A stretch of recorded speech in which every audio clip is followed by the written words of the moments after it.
রান্না করব পালং শাকের তরকারি। কিভাবে রান্না করব চলো তোমরা দেখতে থাকো। এই তেলটা দিয়েছি, এবার বড়িটা ভেজে নেব। এর মধ্যে বড়িটা ভেজেছি, আরেকটু তেল দিয়ে দিলাম আমি। এবার শুকনো লঙ্কা আর হচ্ছে তোমার এই 5 ফোড়ন দিয়ে দেবো। এবার দিয়ে দেবো একটুখানি টমেটো আর 2টো কাঁচা লঙ্কাকে ফাটিয়ে দিলাম। আমরা তো বেশি ঝাল খাই না, এটা তোমরা যদি বেশি ঝাল খাও লঙ্কাটা বেশি দিতে পারো। দিয়ে দেবো এই সব সবজিগুলো।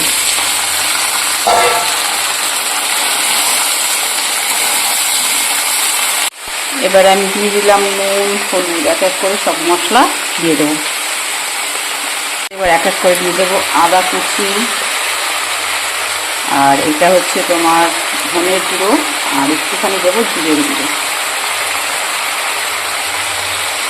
এবার চলো এটাকে ভালো করে মিশিয়ে নিই।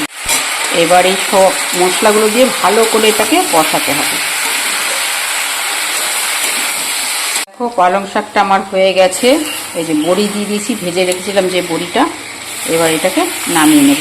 তার মাঝখানে আরেকটা জিনিস দিয়েছি, এটা তোমাদের দেখাতে আমি ভুলে গেছি। সেটা হচ্ছে একটুখানি চিনি দিয়েছি। যে কোনো শাকে একটুখানি চিনি দিলে বেশ ভালো লাগে খেতে। এটা দেখাতে ভুলে গেছি। তা হয়ে গেছে, এবার নামিয়ে নেব।